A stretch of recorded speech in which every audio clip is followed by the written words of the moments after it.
नमस्कार दोस्तों, स्वागत है आपका अपने YouTube channel success point Saidpur में। दोस्तों आज है 20 मई और 20 मई के कुछ करंट अफेयर के इम्पॉर्टेंट क्वेश्चन हैं, जिसे आप जो है शुरू से अंत तक देखिए और लाइक, कमेंट और शेयर ज़रूर कीजिए। दोस्तों 19 मई के करंट अफेयर के क्वेश्चन का सही जवाब श्रवण चौहान, विनय कुमार चौहान, विमल चौहान, विनीत चौहान ने सही दिया है। इन लोगों को सक्सेस पॉइंट सैदपुर की तरफ से धन्यवाद।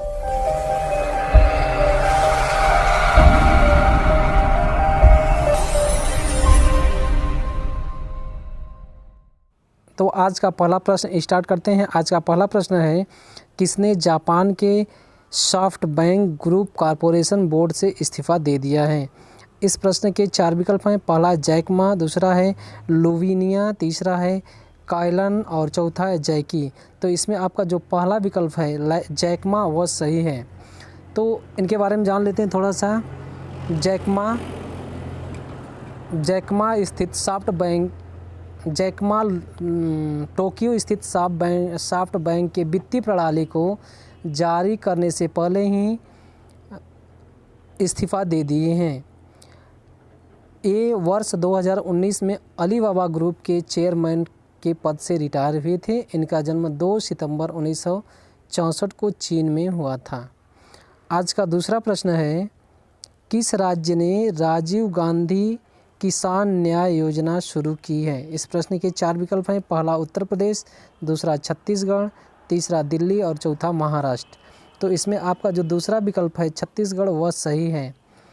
तो छत्तीसगढ़ सरकार 21 मई 2020 को पूर्व प्रधानमंत्री राजीव गांधी के पुण्यतिथि पर राजीव गांधी किसान न्याय योजना का शुभारंभ किया है।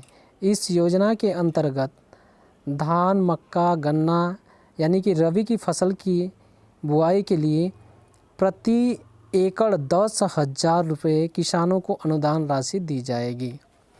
आज का अगला प्रश्न है, किसने राष्ट्रीय प्रवासी सूचना प्रणाली का प्रारंभ किया है? इसके 4 विकल्प हैं। पहला वित्त मंत्रालय, दूसरा गृह मंत्रालय, तीसरा सचिवालय और चौथा लोक भवन। तो इसमें आपका जो दूसरा विकल्प है गृह मंत्रालय वह सही है। तो गृह मंत्रालय ने प्रवासी श्रमिकों के बारे में सूचना प्राप्त करने और सभी राज्यों में फंसे हुए प्रवासियों को सुरक्षित उनके घर तक पहुंचाने के लिए राष्ट्रीय आपदा प्रबंधन प्राधिकरण ऑनलाइन डैशबोर्ड राष्ट्रीय सूचना प्रणाली विकसित किया है। दोस्तों अगर इस चैनल को सब्सक्राइब नहीं किए हैं तो कृपया सब्सक्राइब कर लीजिए। और आज का अगला प्रश्न है, अंतर्राष्ट्रीय संग्रहालय दिवस कब मनाया गया? इस प्रश्न के 4 विकल्प हैं। पहला 17 मई, दूसरा 18 मई, तीसरा 19 मई और चौथा 20 मई।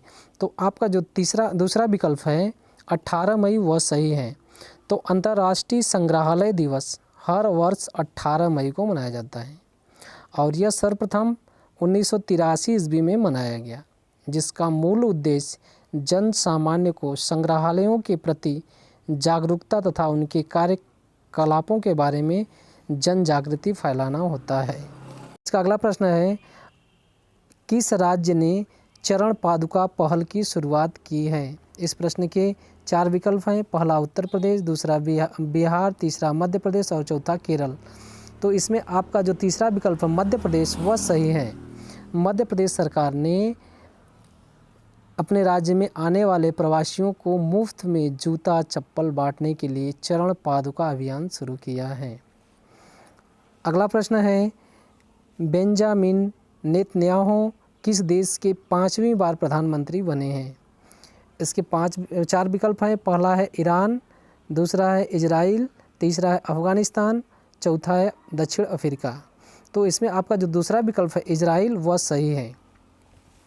तो धर्मनिरपेक्ष व लिक्यूड पार्टी के अध्यक्ष नेतन्याहू का जन्म 21 अक्टूबर 1949 ईस्वी में हुआ है।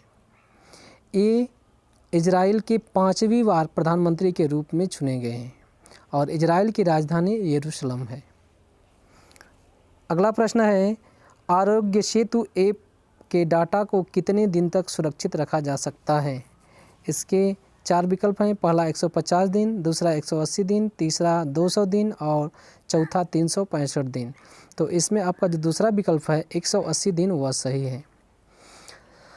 आरोग्य सेतु राष्ट्रीय सूचना विज्ञान केंद्र द्वारा विकसित एक कोविड-19 ट्रैकिंग मोबाइल एप्लीकेशन है जो भारत सरकार के इलेक्ट्रॉनिक और सूचना प्रौद्योगिकी मंत्रालय के अंतर्गत आता है। इस ऐप में डाटा 180 दिन तक सुरक्षित रखा जा सकता है। आज का अगला प्रश्न है जो काफ़ी इम्पॉर्टेंट है। बिसलेरी कंपनी ने किसके साथ समझौता किया है? इस प्रश्न के 4 विकल्प हैं। पहला जोमेटो, दूसरा है स्विगी, तीसरा है फ्लिपकार्ट और चौथा है अमेजन। तो इसमें आपका जो पहला विकल्प है जोमेटो वह सही है।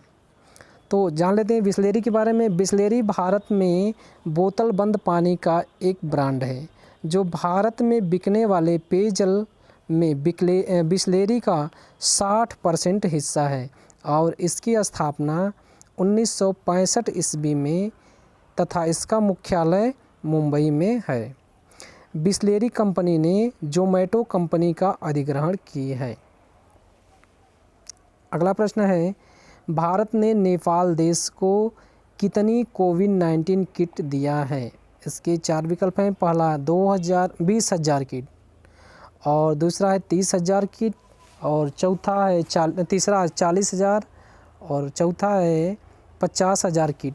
तो इसमें आपका जो दूसरा विकल्प है 30,000 किट वह सही है।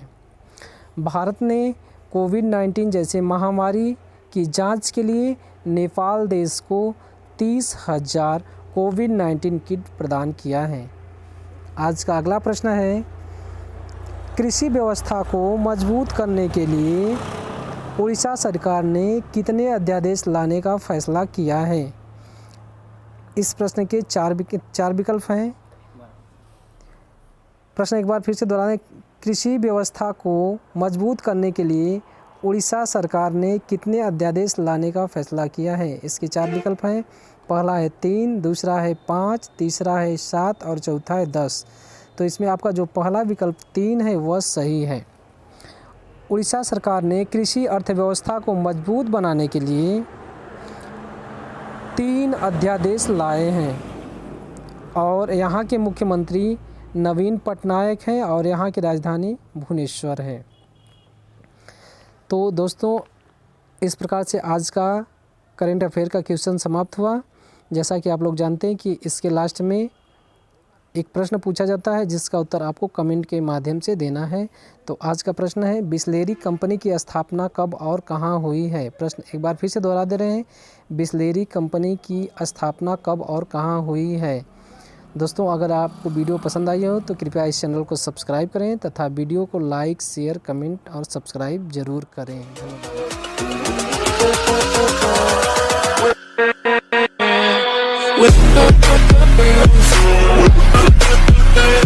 धन्यवाद।